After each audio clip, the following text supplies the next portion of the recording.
귀한 찬양 감사합니다. 할렐루야. 우리 선한 목자 되신 주님께서 여러분 한 분 한 분 만나주시고 은혜 주실 줄로 믿습니다. 제가 중고등부 때 다녔던 교회는 개척교회였습니다. 아주 작은 교회였는데요. 그 교회에는 중고등부 학생이 총 8명, 저까지 총 8명이 있었습니다. 대부분이 부모님 등살에 못 이겨서 나온 친구들이었기 때문에 예배 태도가 아주 좋지 않았습니다. 뒤에서 졸고 있고 딴짓하고 그러던 아이들이었어요. 그런데 하루는 겨울이었습니다. 수련회를 가게 되었습니다. 이 수련회 가서 아이들이 다 은혜를 받은 거예요. 그때부터 예배 태도가 바뀌었습니다. 맨 앞자리로 와서 은혜를 사모하며 아멘 아멘을 외치는 겁니다. 또 기도도 열심히 하고 찬양도 열심히 하고 정말 하나님 앞에서 최선 다해 교회를 섬겼던 중고등부 아이들이 생각이 납니다. 하루는 겨울방학이었는데 우리가 하나님을 위해서 무언가를 하자고 서로 이야기를 합니다. 그래서 우리가 이 겨울방학에 폐지를 우리가 수집을 해서 고물상에 팔아서 어려운 사람들을 도와주자.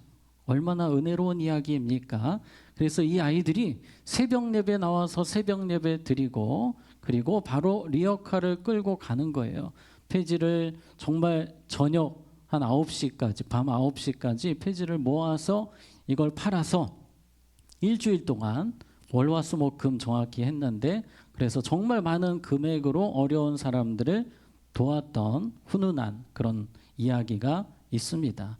저는 그때 이제 고3이 되고 신학교를 가기로 해서 신학교에 가게 되었고 또 전도사를 20살부터 하게 되어서 그 교회를 나오게 되었습니다. 그리고 나서 궁금한 거예요. 그때 그 열정적인 우리 중고등부 친구들 다 이제는 청년이 되어 있는 상황일 텐데 제가 수소문을 해봤더니 대부분이 교회를 안 나오고 있는 겁니다.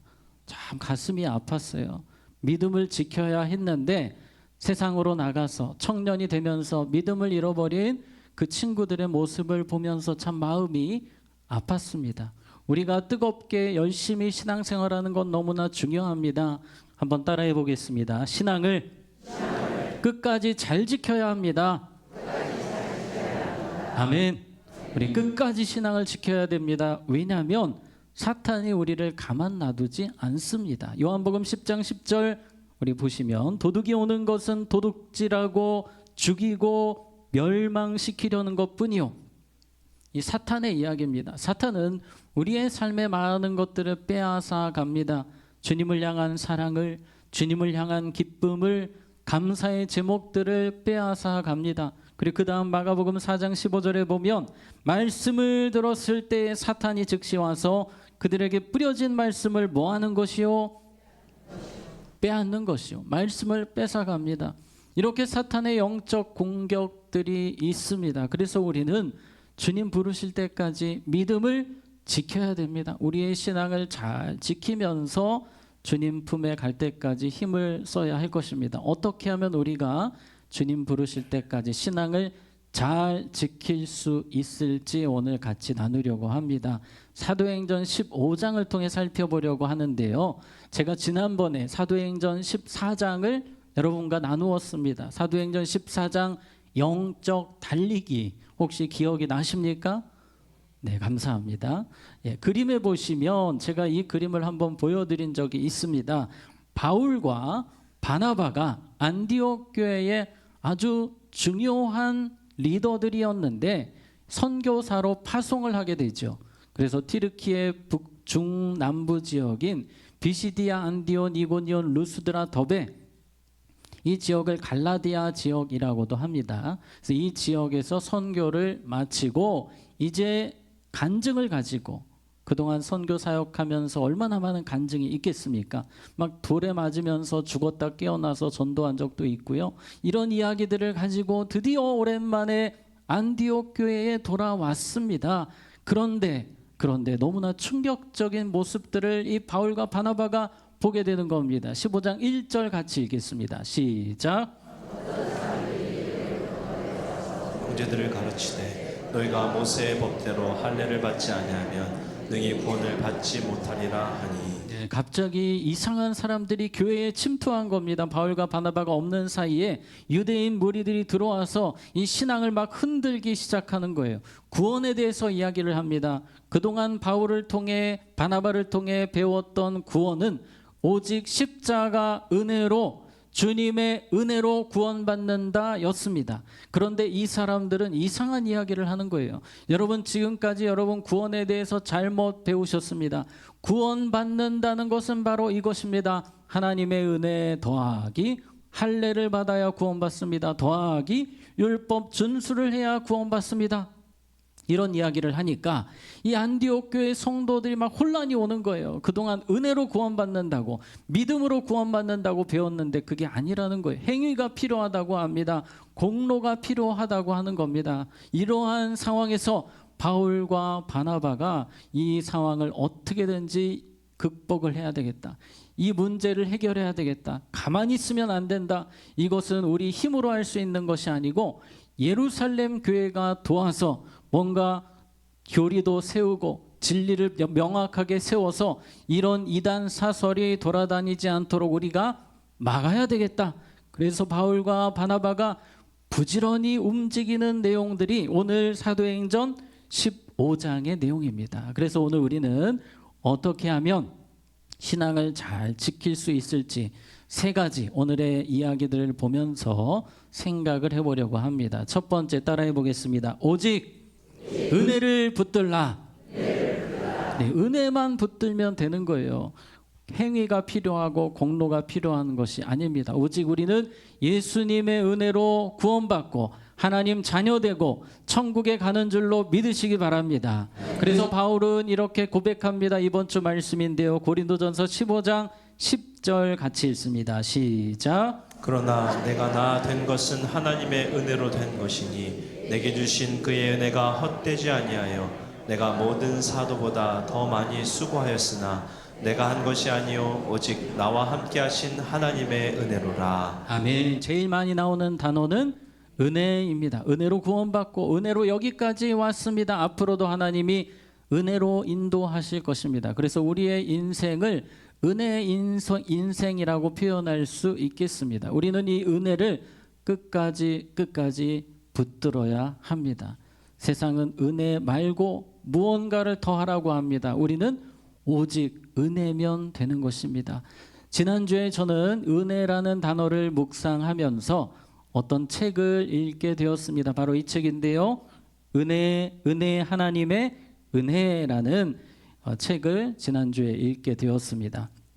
이 책에는 여러 가지 이야기가 나옵니다. 전 세계에 은혜와 관련된 여러 가지 이야기들을 보여주는데 거기에 우리나라 이야기도 나오더라고요. 그래서 여러분에게 잠시 소개를 하려고 합니다. 이 책에는 6.25 전쟁 후에 버림받은 어린 소녀에 대한 이야기가 나왔습니다.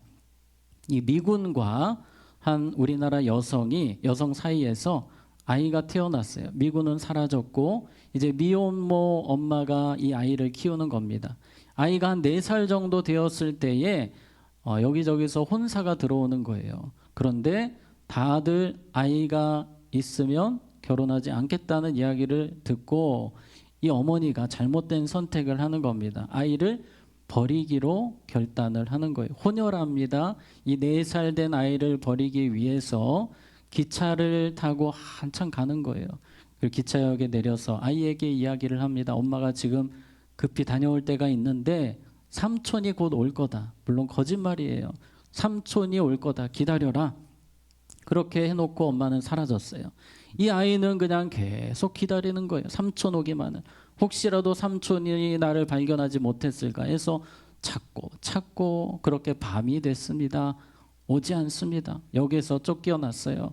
이 어린 4살짜리 아이가 농촌길을 막 다니는 겁니다. 살기 위해서 메뚜기도 먹고 방앗개비도 먹고 그렇게 하루하루를 버티며 살았습니다. 그러다가 고아원에 가게 되는 거예요.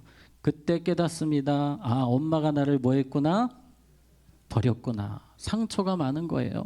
그 고아원에서 자라가는데 더 큰 상처는 이 혼혈아라는 것 때문에 친구들이 놀리고 무시하고 조롱합니다. 계속 상처가 점점 쌓여가는 거예요.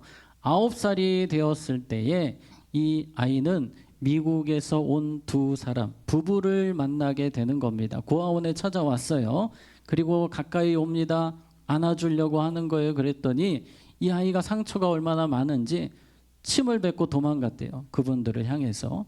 그리고 나서 이 고아원 원장실에서 연락이 옵니다. 빨리 원장실로 오라고. 아마도 내가 두들겨 맞으러 가나 보다. 갔더니 그 미국인 부부가 기다리고 있는 거예요. 입양을 하겠다는 겁니다. 뭔지는 모르겠지만 이 아이는 분명히 안갚음을 하려고 하나 보다. 내가 침 뱉어서 데려가서 두들겨 패려고 하나 보다. 나를 식모로 쓰려고 하나 보다. 이런 생각을 가지고 있었는데 결국 미국으로 입양이 되어서 갔습니다. 그런데 부모님들이 너무 잘해주는 거예요. 선교사님 부부였거든요. 이 아이에게 모든 사랑을 쏟습니다. 그런데도 불구하고 이 아이는 늘 의심하는 거예요. 언젠가 나를 버리겠지. 때가 되면 나를 식모로 본격적으로 쓰겠지. 일을 시키겠지. 온통 그 생각밖에 없는 거예요. 하루는 집 앞에서 아이들하고 노는데 아이들하고 이런 대화를 하는 거예요. 이상하게 일을 안 시킨다고. 일 시킬 때가 됐는데 나를 식모로 쓸 때가 됐는데 저 사람들이 왜 나를 일을 안 시키는지 모르겠다고. 신기하다고. 그랬더니 친구들이 이야기합니다. 너는 그 집 딸이야 라고 이야기를 하는 거예요. 너는 그 집 딸이야. 그때 깨닫는 거예요. 나는 식모로 온 게 아니라 뭘로 왔다? 딸로 왔구나. 딸이다. 그래서 되뇌이는 거예요. 나는 딸이다. 나는 딸이다. 마음이 따뜻해지는 거예요. 그리고 엄마에게 가서 저는 엄마 딸이에요. 그동안 그런 표현을 한 번도 한 적이 없어요. 이해가 되지 않으니까 일시키로 나를 이곳으로 보낸 줄 알았거든요. 그런데 이제는 엄마를 부르는 거예요. 저는 엄마의 딸이에요. 아빠의 딸이에요. 부모님들이 안아주셨어요. 서로 눈물을 흘리는 겁니다. 그리고 계속해서 이 가정은 정말 이 아이에게 사랑을 많이 부어주면서 또 예수님에 대해서 가르쳐 주시고 전해 주시면서 또 아빠가 목사님이잖아요. 세례도 받게 하시고 그렇게 하면서 믿음의 자녀로 잘 자랐습니다. 그래서 이분 지금도 살아 계신데요.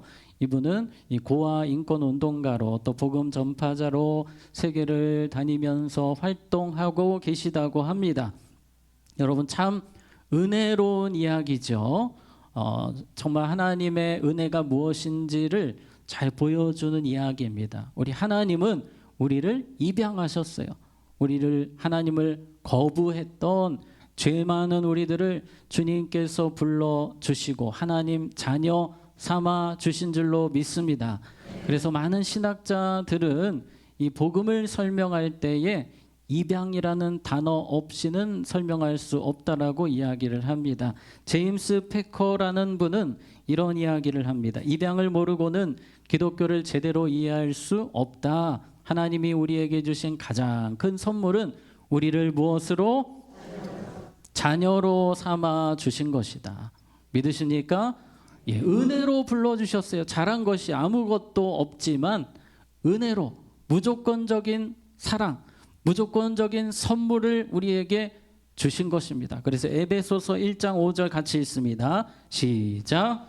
영접 그 기쁘신 뜻대로 우리를 예정하사 예수 그리스도로 말미암아 자기의 아들들이 되게 하셨으니. 네, 그 어떤 뜻대로? 기쁘신 뜻대로 여러분을 하나님이 기뻐하셨고 하나님 자녀로 입양해 주셨습니다. 그냥 아들로 딸로만 불러주신 것이 아니라 우리에게 자녀의 권세까지 주셨어요. 요한복음 1장 12절에 보면 영접하는 자 곧 그 이름을 믿는 자들에게는 하나님의 자녀가 되는 무엇을?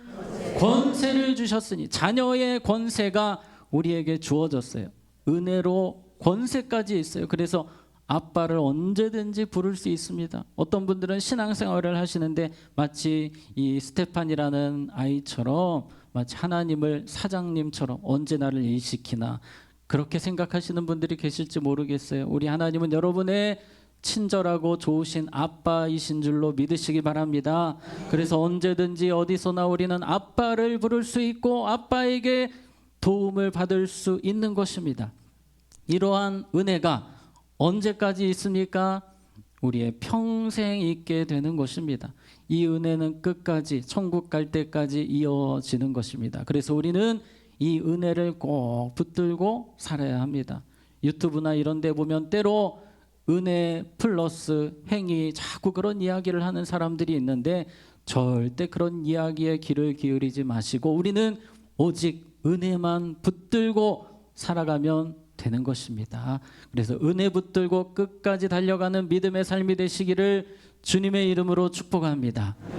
자, 이제 바울과 바나바는 이 문제를 해결하기 위해서 예루살렘 교회로 이동을 합니다. 그 당시에는 총회, 노회 이런 게 없다 보니까 어떤 공의회가 없다 보니 이런 이단적인 문제가 생기면 해결 방법이 없는 거예요. 그래서 바울과 바나바가 이제 예루살렘 교회에 가서 이걸 정립하고 싶은 겁니다. 그래서 드디어 500km를 걸어가서 예루살렘 교회에 도착했습니다. 자, 우리 4절 말씀 같이 읽겠습니다. 시작.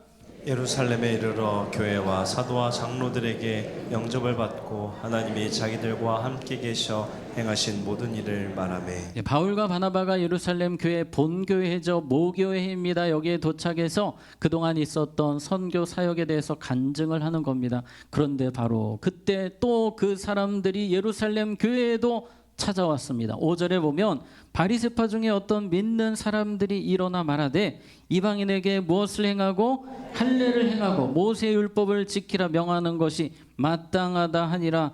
여기까지 도시락 싸들고 찾아와서 또 이런 여론을 조성하는 것입니다. 오직 은혜로 구원받는다 이것을 분명하게 하기 위해서 왔는데 또 이 사람들 와서 이상한 얘기하면서 여론 조성하니 답답한 겁니다. 그런데 그때 베드로가 예루살렘 교회의 수장급이라 할 수 있는 베드로가 딱 일어나서 이렇게 말합니다. 11절 같이 읽습니다. 시작. 그러나 우리는 그들이 우리와 동일하게 주 예수의 은혜로 구원받는 줄을 믿노라 하시니. 아멘. 베드로가 일어나서 땅 결론을 내립니다. 우리는 무엇으로 구원받습니다? 은혜로 구원받는 것입니다. 다른 거 첨가할 필요가 없습니다. 그랬더니 이번에 또 예루살렘 교회 지도자라 할 수 있는 야고보가 일어나서 또 이야기를 합니다. 말을 마침에 야고보가 대답하여 이르되 형제들아 내 말을 들으라. 하나님이 처음으로 이방인 중에서 자기 이름을 위할 백성을 취하시려고 그들을 돌보신 것을 시몬이 말하였으니 선지자들의 말씀이 이와 일치하도다.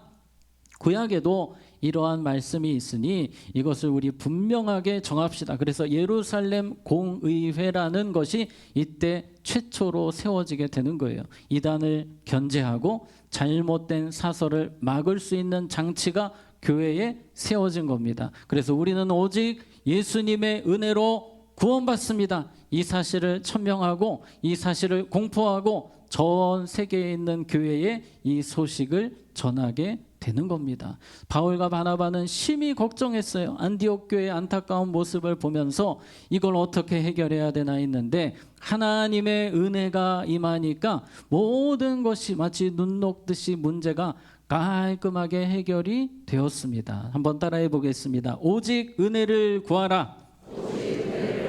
네, 우리는 신앙을 잘 지키기 위해서 날마다 오직 은혜가 필요한 사람들입니다. 내가 10년, 20년 아무리 노력해서 안 되는 일이라 할지라도 주님의 은혜가 임하는 순간 모든 것이 깔끔하게 해결될 수 있게 됩니다.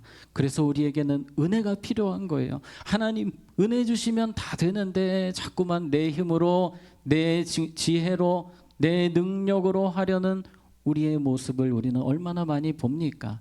요즘에 여호수아 큐티를 우리가 보고 있습니다만 이 여호수아가 아이성 전투에 패배하고 나서 너무 고통스러워합니다. 자신의 지식과 경험으로 도저히 해결이 안 되는 거예요. 머리를 싸매고 막 힘들어합니다.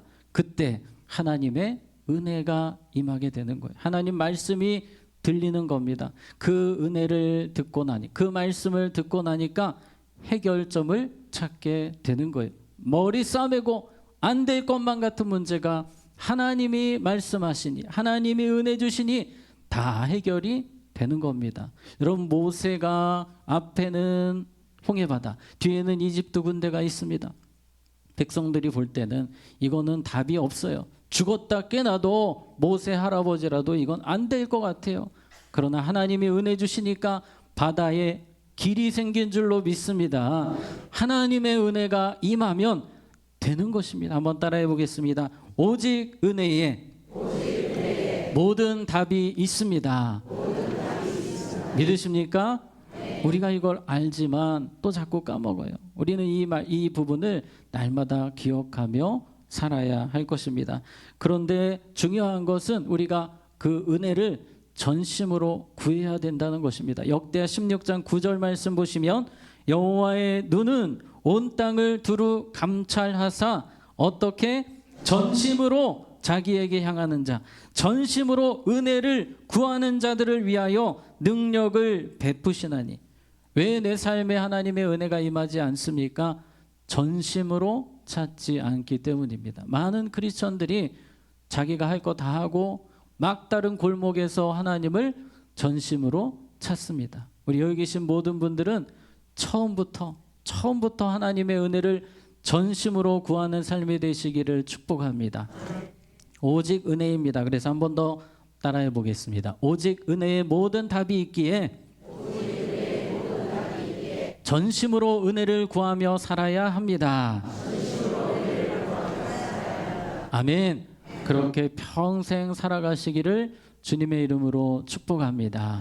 자, 이제 바울과 바나바는 이 기쁜 소식을 가지고 예루살렘 공의회에서 오직 은혜로 구원받는다는 사실을 공포를 했기 때문에 이 기쁨의 소식을 가지고 안디옥 교회로 다시 돌아왔습니다. 안디옥 교회 성도들이 모두 박수를 치고 좋아했어요. 그리고 나서 이 바울과 바나바는 두 번째 전도 여행을 계획하는 것입니다. 그동안 교회들을 많이 세웠잖아요. 그 교회들도 한번 돌아보고 우리가 또 다른 지역에 전도를 합시다. 서로 회의를 하는 중에 문제가 생깁니다. 어떤 문제가 생기냐면 이 바나바가 마가라는 사람을 데려가자고 하는 거예요. 바울은 마가를 너무 싫어합니다. 자, 한번 띄워주시면 이 마가 요한이라고도 하고 마가라고도 합니다. 마가복음을 쓰신 분이에요. 예전에 실수를 한 적이 있어요. 바울과 바나바와 전도 여행 중에 뭐 했습니까?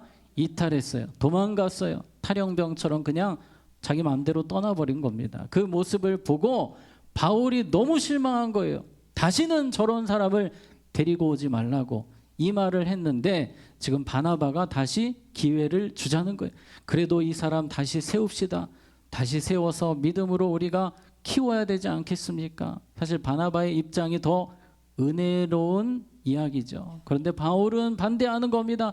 싫다고, 안 된다고. 그래서 두 사람이 첨예하게 대립을 하는 거예요. 한쪽에서는 나는 절대로 못 데려가. 이 바울이 그러고 바나바는 무조건 데려갈 거야. 무조건 나는 저 마가를 데려갈 거야. 처음에는 바나바가 좀 낫어요. 그런데 갈수록 둘 다 문제가 되는 거예요. 뭐 때문에? 절대 무조건. 여러분 진리가 아니면 좀 열어놔야 돼요. 하나 되기 위해서 서로가 뭉쳐서 주의 일을 해야 되는데 절대 무조건이 나와버리니까 하나가 될 수 있습니까? 없는 거예요. 그래서 우리 빌립보서 2장 2절에서 3절 같이 읽습니다. 시작.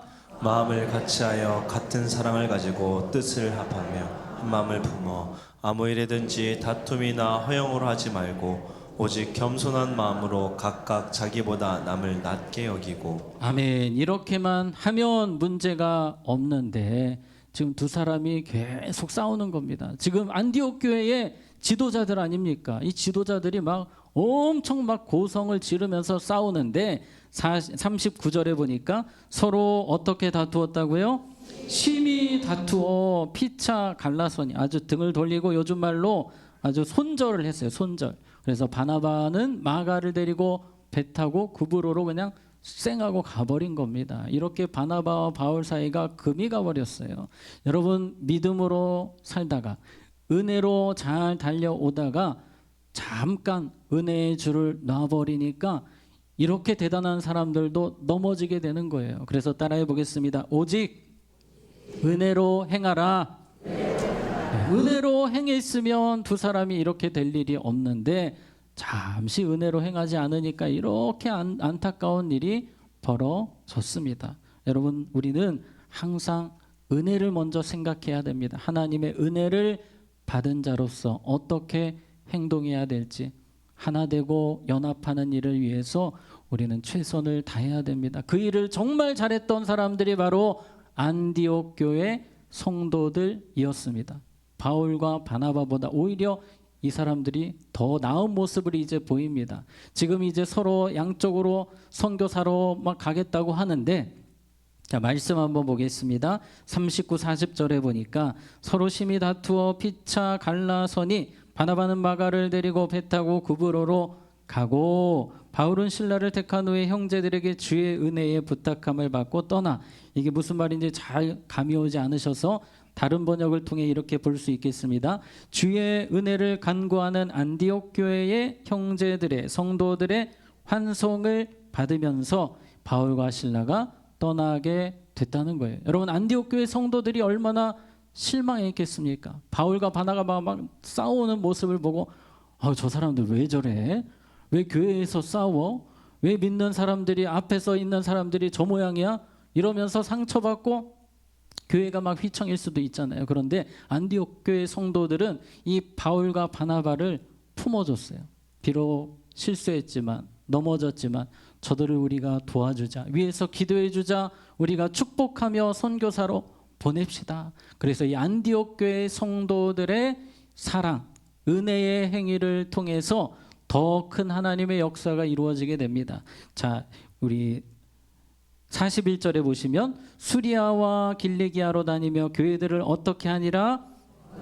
견고하게 하니라. 자, 그 다음에 보시면 바나바와 마가는 구브로 선교사로 떠났고 바울과 신라는 수리아와 길리기아 선교사로. 처음에는 선교사팀이 한 팀밖에 없었는데 이 안디옥 성도들의 은혜의 행동을 통해서 선교팀이 몇 개가 됐어요?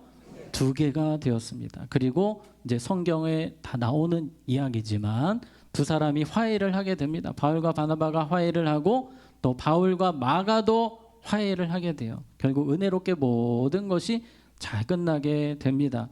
중요한 것은 이 안디옥 교회 성도들처럼 우리가 범사에 은혜로 행할 때, 품어주고 사랑하고 축복할 때 하나님의 놀라운 역사, 하나님의 놀라운 은혜가 그곳에 부어지는 줄로 믿습니다. 자, 말씀을 정리하겠습니다. 오늘 우리는 입양에 대해서 생각을 했어요. 무조건적인 하나님의 은혜로 우리는 구원을 받았습니다. 이 은혜를 끝까지 붙들어야 합니다. 그리고 날마다 은혜를 구하며 살아야 되고 은혜로 행하며 살아야 될 줄로 믿습니다. 우리 함께 찬양하고 마치겠습니다. 은혜 아니면 살아갈 수가 없네. 오늘 이 은혜라는 단어를 기억하시고 여러분의 평생 신앙이 은혜의 신앙이 되시기를 바랍니다. 이 시간 우리 함께 찬양합니다. 은혜 아니면 살아갈 수가 없네. 호흡마저도 다 주의 것이니 세상 평안과 위로 내게 없어도 예수, 오직 예수뿐이네. 은혜 아니면 살아갈 수가 없네. 은혜 아니면 살아갈 수가 없네. 호흡마저도 다 주의 것이니 세상 평안과 위로 내게 없어도 예수, 오직 예수뿐이네. 그 신계에 가볼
기도로 주님 앞에 나아가기 원합니다. 주님을 거부하고 죄짓던 저를 찾아와 주시고 하나님의 자녀로 입양해 주시고 영원한 나라 천국을 바라보며 하나님 자녀의 특권을 누리며 살게 해주셔서 감사합니다. 우리 감사의 기도로 주님 앞에 나아가시고 그 은혜를 받은 자로 은혜로 살아가는 자 되기 원합니다. 은혜 베푸는 자로 은혜로 행하는 자로 살기 원합니다. 주님 저에게 예수님의 사랑 더 부어주세요. 우리 감사의 기도로 또 은혜로 살기 원합니다. 함께 주님의 이름 한번 부르고 기도하겠습니다. 주여 하나님 감사합니다. 주님의 은혜로 우리가 이 자리에 서 있습니다. 죄로 인해 영원히 지옥 형벌을 받을 수밖에 없는 인생이었습니다.